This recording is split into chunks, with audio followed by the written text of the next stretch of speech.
Disgraced former State MP Bernard Finnigan has broken down in court as his lawyer claimed the harassment and threats he's endured should see him receive a lesser penalty for his child pornography crime. But the prosecution says it's the young victims of child abuse who are the real victims.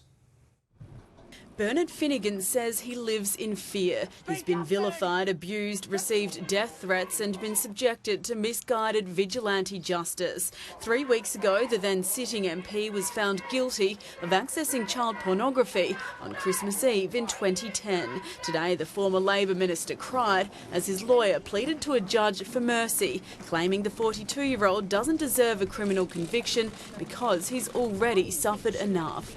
Mr Finnigan's employment prospects are bleak. His mental health has suffered significantly. His reputation is ruined forever. He will continue to endure abuse wherever he goes. He wants to piece together his life. He should be given a second chance. Are you confident a conviction won't be recorded?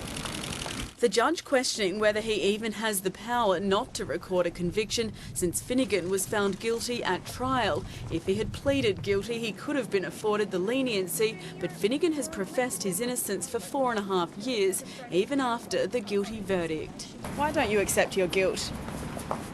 The prosecution emphatic that Finnigan deserves no mercy, saying his suffering pales in comparison to the voiceless victims of child abuse. It would be quite wrong and send an entirely wrong message for a conviction not to be recorded. There's no such thing as insignificant or unimportant child pornography. The judge also lifting a suppression on Finnigan's internet search terms, wanting them to serve as a warning to other online predators they will be prosecuted.